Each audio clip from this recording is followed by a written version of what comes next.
자, 각종 이슈 좀 짚어보도록 하겠습니다. 네, 양지열 변호사, 김재일 변호사, 김대호 연예 전문 기자 나오셨습니다. 안녕하십니까? 안녕하세요. 안녕하세요. 아니, 잊을만 하면 나오는 인물이에요. 쇼트트랙에서 이 할리우드 액션으로 그냥 우리한테는 참 마음은 미움을 받는데 안톤 오노 선수가 비트코인 대한민국 거래소에서 뭐 이사로 일하고 있다고요? 굉장히 놀랐어요. 이게 지난해 3월부터 근무를 했다고 합니다. 근데 굉장히 바쁜 친구예요. 원래 이제 말씀하신 것처럼 미국 쇼트트랙 대표 선수였고 우리 김동성 선수를 헐리우드 액션으로 가볍게 제치고 금메달을 뺏어갔잖아요. 그렇죠. 메달 하나 예. 땄었죠. 굉장히 우리 대한민국 국민들은 싫어하는 인물인데 예. 원래 빙상의 해설자로 변신을 했었다가 최근에는 미국 수사물에 또 드라마 배우로 출연을 하기도 했었어요. 배우로도요? 예. 그래서 그랬는데 갑자기 이제 알려진 것도 근데 우리나라에서 가상화폐 거래소면 사실 대한민국에서도 가상화폐가 한참 뜬 게 10월 말 11월부터 됐지 그전에는 그렇게 많이 알려지지도 않았었는데 이미 지난해 말부터 들어와서 활동을 하고 있었다는 겁니다.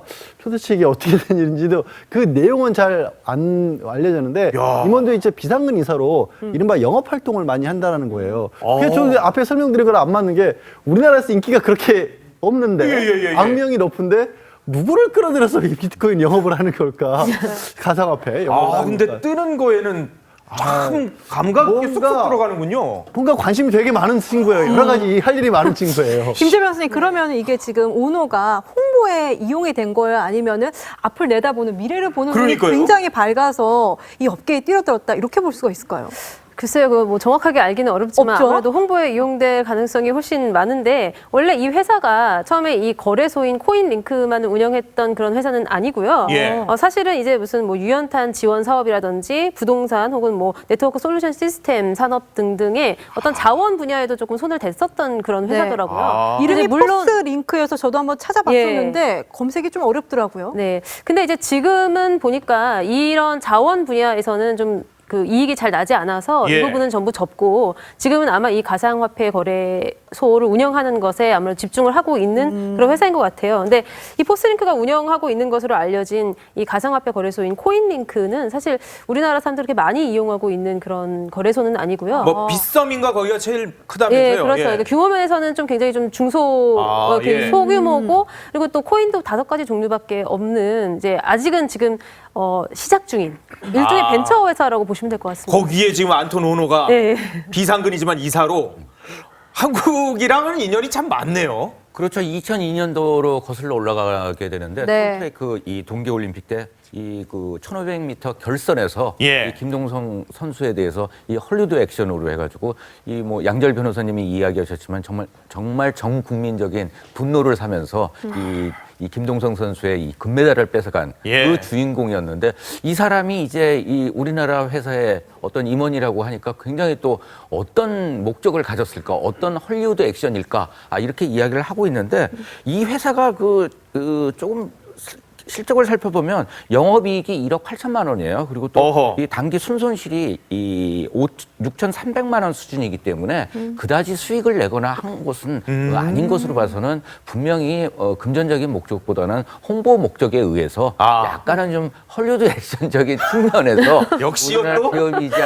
기업에 들어오지 않았나 하는 생각이 듭니다. 네, 우리나라에서도 최근 열풍이지만 일본은 벌써 가상화폐 열풍이 이미 불었다고 합니다. 이 걸그룹 가상화폐 소녀들이라는 것도 있다고 하는데요. 한번 잠시 영상으로 보고 가겠습니다.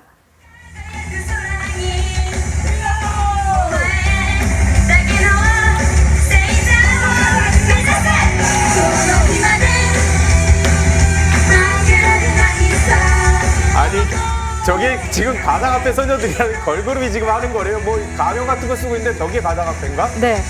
노래 제목이 뭐냐면요. 달과 가상화폐 그리고 나인데요. 주요 가사가 고가에 사면은 이거는 헬이다. 요즘 하는 말이죠. 헬이다. 이렇게 표현을 하고 있고요. 하지만 시장을 과소평가하지 말라 하면서 충고도 하고 있습니다. 자, 일본에서는 사실 이 가상화폐가 실제 통용이 되고 있고 물건도 사고 뭐 이런다 그러는데 아니 근데 이거 저는 사실 뉴스는 전하는데요. 이게 비트코인이니 뭐 이 다른 이더리움이니 가상화폐 이걸 어떻게 사야 되는 거예요? 사 보셨어요? 일단은 지금 현재는 그 새로운 계좌를 개설이 막혀 있는 그런 상황이거든요. 근데 이제 원래는 내가 원래 쓰고 있던 그런 계좌 있잖아요. 기존의 은행 계좌에다가 연결된 가상 계좌를 만든 다음에 그 가상 계좌에다가 돈을 넣고 그리고 그 입금된 그 원화로 이런 비트코인이나 뭐 혹은 뭐 이더리움 같은 가상화폐를 사서 거기서 이제 그 교환 거래소 내에서 이제 교환이 이루어지는 그런 형식입니다. 은행 가가지고 저 비트코인 몇 개 사주세요 이러면 되는 거예요? 아니, 그건 안 되고, 그러니까 말씀드렸듯이 이제 가상 계좌를 개설해야지만 지금 들어갈 수 있는 시스템인데 이거를 이제 정부에서는 실명 거래제로 지금 바꾼다고 그렇게 계획을 하고 있잖아요. 그렇기 때문에 아무래도 그런 가상화폐 거래용 계좌를 신규 계좌를 다시 개설해서 내 실명으로 그렇게 해서 아마 거래를 하게 되지 않을까 싶습니다. 일단은 사이트에 들어가서 회원가입을 먼저 하셔야지. 사이트에 들어가서 회원가입을 해야 되는 거군요. 그렇죠. 아이 복잡하네요. 다음은 좀 사고 싶어도. 안타까운 소식으로 넘어가 보도록 하겠습니다. 박지선 전 축구 선수 국가대표에게 안타까운 소식이 좀 있었습니다. 모친상도 있었고 조모상도 이거 어떻게 된 있었다고요? 일이에요? 네, 그 교통사고로 이 그 박지성의 어머니이시죠. 이 장명자 여사가 돌아가셨는데 상당히 그 안타까운 사연이 있습니다. 그래서 그래요? 12월에 이제 그 연말 크리스마스 무렵쯤에 영국에 건너가셨어요. 그래서 이 손녀도 보고 그다음에 또 이제 임신해 있는 며느리를 돌보기 위해서 건너가셨었는데 교통사고가 날 때 이 손녀도 함께 있었던 것으로 전해지고 있습니다. 그리고 또 자세하게는 알려지지 않았습니다만 이 손녀를 구하기 위해서 본능적으로 이 막으셨다는 이야기도 흘러나오고 있어요. 그래서 아이고야. 그렇게 치료를 받으시다가 12일에 결국은 돌아가셨는데 많은 그 팬들이나 그다음에 또 이제 중국에서까지도 애도의 뜻을 밝히고 있는 상황입니다. 아니 근데 어머니가 이렇게 교통사고 당한 날 또 할머니도 돌아가신 겁니까? 네, 할머니는 그 요양병원에 계속 계셨었는데,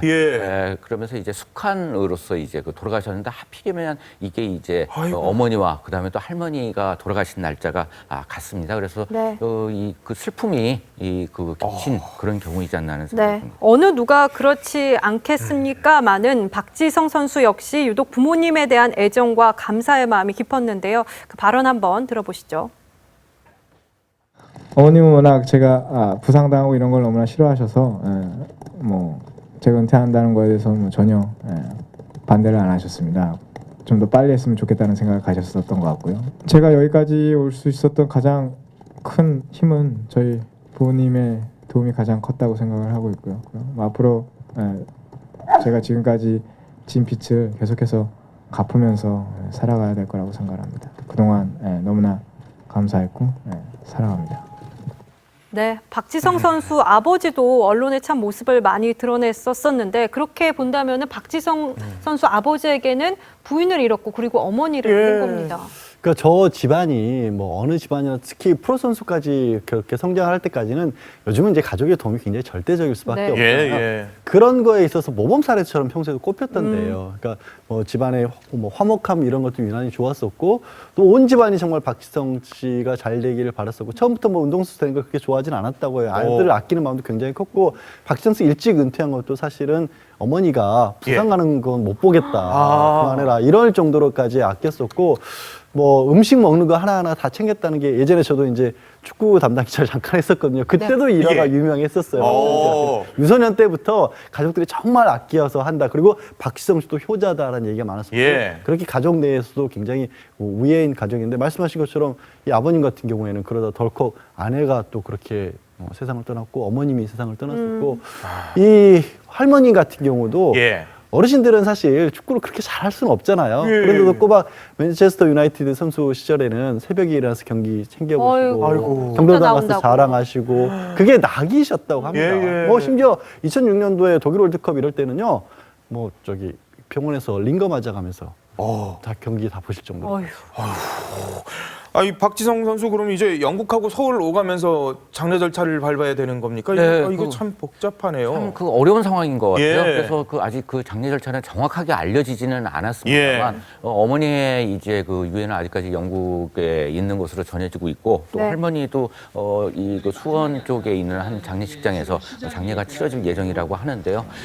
뭐 조금은 어렵겠지만 차를 두고서 이제 그 장례 절차가 이루어지면서 슬픔이 한 번 아니라 두 번이 되지 않을까 하는 생각이 듭니다. 네, 다음 얘기를 좀 넘어가 보도록 하겠습니다. 이 교통사고를 낸 다음에 내가 누군지 알아? 이렇게 말을 한 사람이 있는데 이분이 바로 민주당의 원외 당협위원장인 허동준 씨입니다. 술을 또 드신 걸로 예, 앞서서도 추정이 되는. 관련 전과가 또 있었는데 결국 음주 측정을 못한 거죠?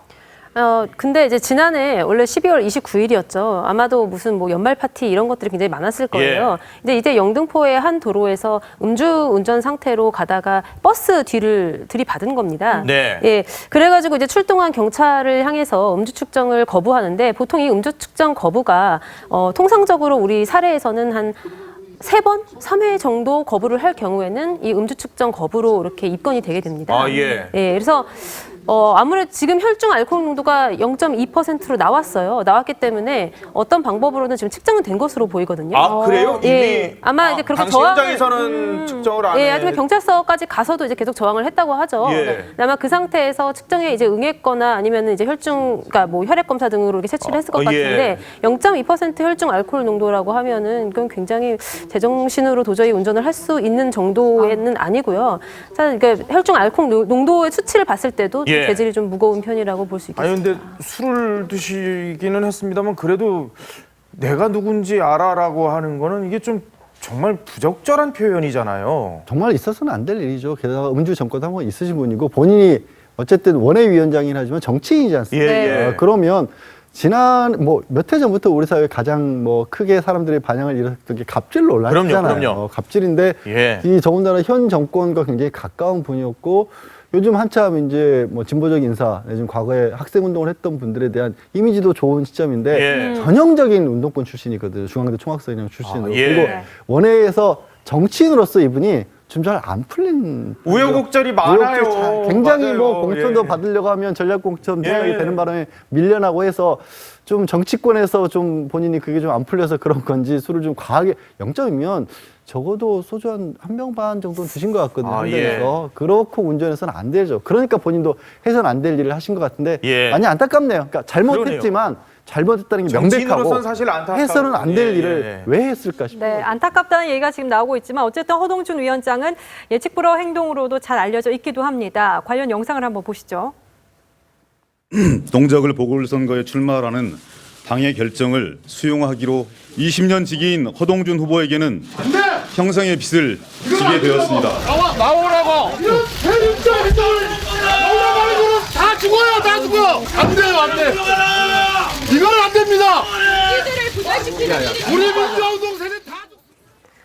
저 영상에서도 느껴지지만 좀 다혈질이신 것 같아요. 그러게요. 그렇기도 하고 저게 원래 저 지역구에서 굉장히 오랫동안 오랫동안 털을 닦았었죠. 예, 예, 했었는데 당시에 이제 민주당의 어떤 전략적인 판단이 네. 그게 아니었고 또 그 이후에 기동민 이제 후보자로 나서서 잘 됐으면 또 모르겠는데 나경원 의원한테 또 졌거든요. 네. 그렇죠. 그렇게 보면 후보 단일화를 해가지고. 후보 단일화하는 바람에 그렇게 보면 당시 이제 지금 현재 허동준 원외위원장으로서는 여러 가지로 하는 많은 분인 건 맞는 것 같아요. 예. 하지만 절대 해서는 안 될 짓을 한 건 맞죠.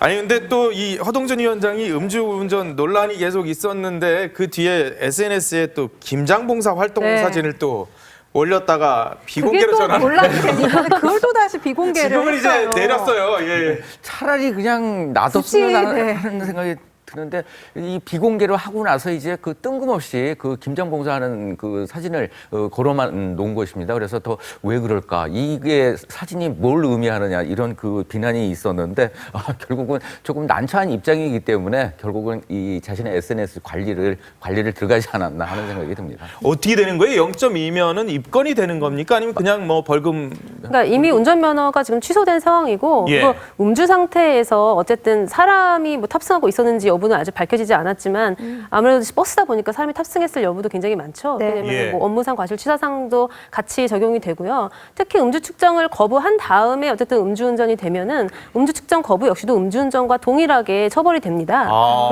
그렇게 되면 이제 죄가 2개가 되는 거죠. 측정 예. 거부와 그다음에 음주운전. 그렇게 되면 결국 경합범이 돼가지고 더 가중처벌되기 때문에 음주 측정을 거부하는 것은 요즘에는 이제 쉽게 이렇게 상상할 수 있는 일은 아니거든요. 예. 어쨌든 내가 누군지 알아 이 말은 약간 아유. 충격으로 남을 것 같습니다. 그러네요. 네. 알겠습니다. 지금까지 양지열 변호사, 김지혜 변호사, 김대호 기자와 함께했습니다. 고맙습니다. 고맙습니다. 감사합니다.